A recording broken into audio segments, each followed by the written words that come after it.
these are some work that we've been doing in Quebec, Canada.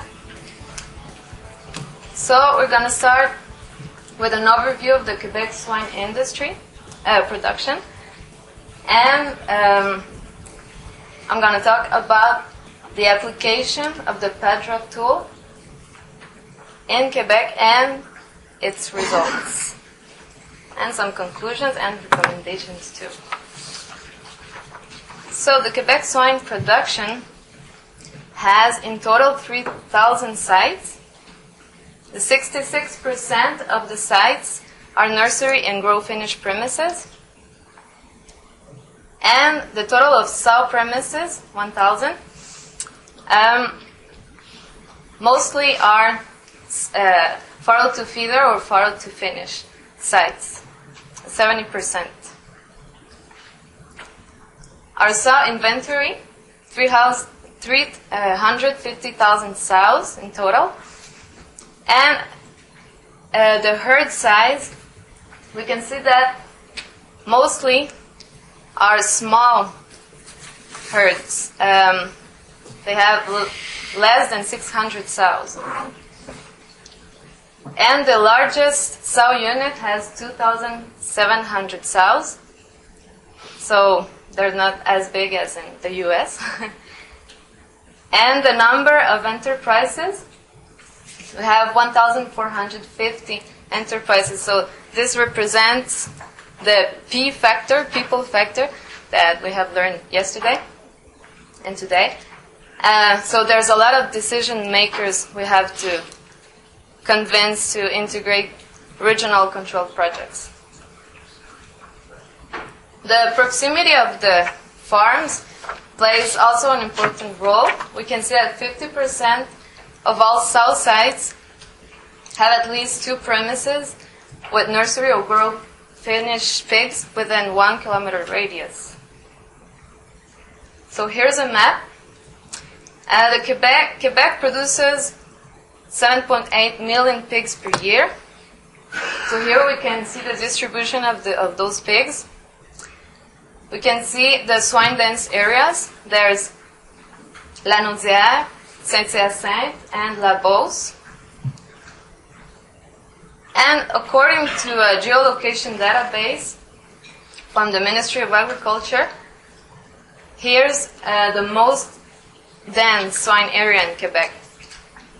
It's a 10-kilometer diameter area, and it has more than 100 sites, which represents more than 150,000 pigs.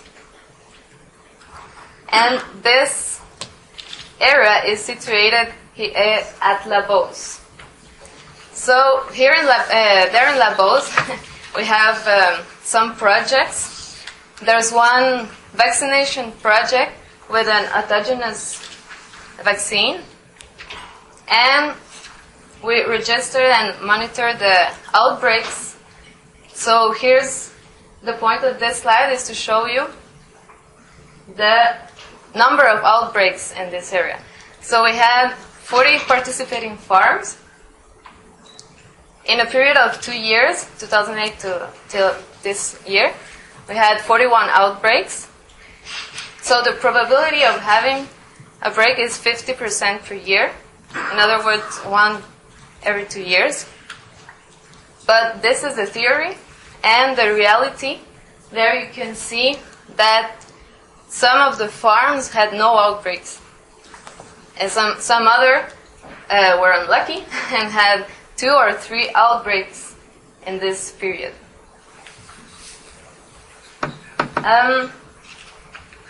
What about the cost of these outbreaks? Well, there's a study about Dr. Charles Surprenant, and he estimated that it's $40 million per year for Quebec. And Dr. Yeski gave me a homework the other day. So I calculated per day too. So it's 111,000 per day. So PRRS is really important for Quebec. And to control PRRS, we have some biosecurity, air filtration, mostly with antimicrobial filters. We have vaccination, commercial, and autogenous vaccines. But we needed a tool to measure and benchmark biosecurity and transmission risks. So that's when Dr. Batista thought about the PADRAP tool. And more specifically, we had two objectives. One was to apply the PADRAP to 36 hog farms in the Beauce region. And so we wanted to get to know better this tool and to assess its potential for using it in all Quebec farms. And the other objective was to benchmark biosecurity on the farms involved in the vaccination project that I told you before. So I think most of you know the PADRAP tool, but just as a quick reminder, it's an expert system that contains several tools, a questionnaire analysis software, online database, and it helps recognize the most important factors to be controlled on the farm in order to decrease risks of introducing and propagating PRRS virus. So if you want more details, there's the website. So in this PADRAP project, 58% of those 36 farms were farm to finish sites, and 52% were small herds that had less than 300 sows. We had 21 trucking companies, so it's a lot for a small region, and 11 veterinarians and 1 AI center. Some key points about the methodology. First of all, we translated the PADRAP to French. Then we organized the question, like we separated them, so to reduce the time invested by producers and vets, because it would take a lot of time, and they're not used to filling those questionnaires in 2 hours or more. So we separated. It was a question for veterinarians and AI center, one for the producer and the others for the drivers. Then we prepared the individual reports, then the regional profile using Excel and SAS. We validated the tool, and we presented the results to producer, vets, and the industry. So the results, there you can see the 2 risk quadrants. It shows the external and internal risk. So it's the same information presented in 2 different ways. The blue dots are all the sites in the PADRAP database, and the red ones are the Beauce sites. And with the circles, it's more easy to distinguish these results of the region. So we can see that Beauce region has higher external risks than the rest of the sites in PADRAP. And mostly the principal reason of this is because of its density. Almost all the farms were located in an 8-kilometer radius. So this part is interesting in case you do you use PADRAP for a ARC project. That's the way we prepared the regional profile. So we capture data with Excel and SAS. We changed a little the management of the non-applicable data. Like the PADRAP, when it calculates the average score, it removes the question. That's for the individual report. But at the CDPQ, where I work, we didn't remove those questions. We assigned a 0 value for those non-applicable questions. So we ended up with the same number of questions within the farms. So so it was easier to benchmark the results. We reorganized a few categories, not all of them, and the way we determined the most problematic risk factors. We took into consideration 3 concepts. The first one, the number of questions per category in the questionnaire. The second one, the concept of weighting of the factor. So we took the average score. The third one was the concept of the quantity of risk factors. So we calculated the frequency of the highest risk factors. And then we made a composite index with those scores. So we think it's a good way to calculate it, but there can be more other ways to do it. We're not saying we have the absolute right one, but the point here is that no matter how you calculate it, you can take like the average or the frequency of highest risk factors, you can multiply number per average, and you can play with this. So no matter how you do it, the conclusions are very similar. And that's a good point, because it indicates that the PADRAP tool is a very robust program. So the order can change a little, but the top 5 categories remain almost the same. So when you do an individual report, the PADRAP provides a Pareto chart, but in the regional profile, like I was telling you, there can be different ways to calculate it.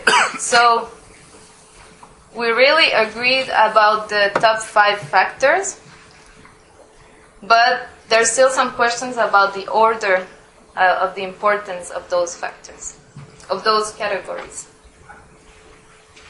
So these are the most problematic categories: nearby hog farms and roads, transportation, nearby health threats, replacement animals, humans and their vehicles.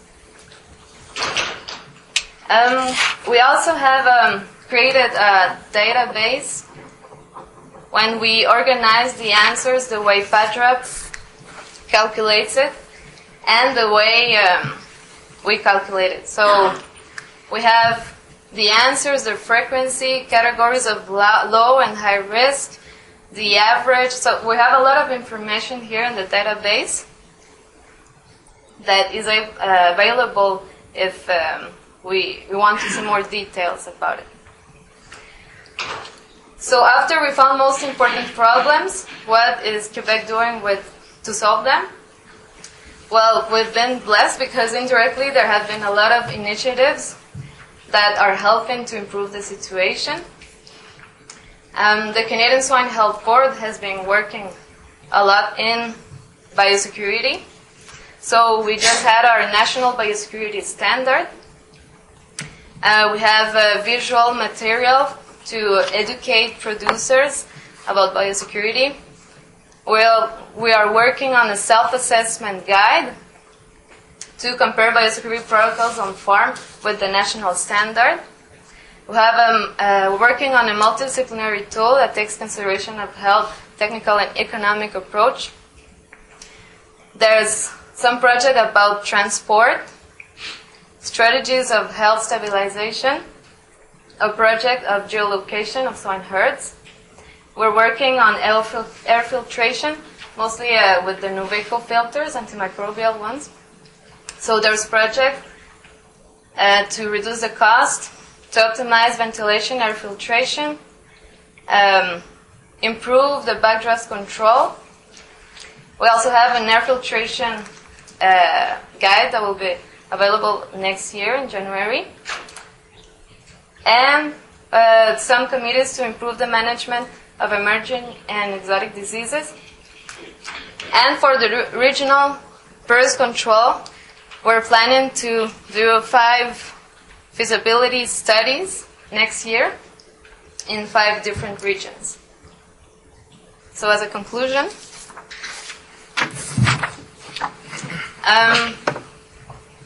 PADRAP can be used to increase awareness and motivate people at the farm. It's very useful. And the producers and vets on the field suggested and think that a shorter version of the questionnaire with fewer quick key questions should be considered in ARC projects.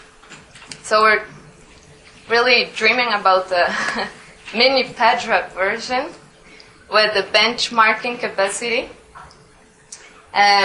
with standardized method of calculating the main problematic categories, so we could benchmark regions.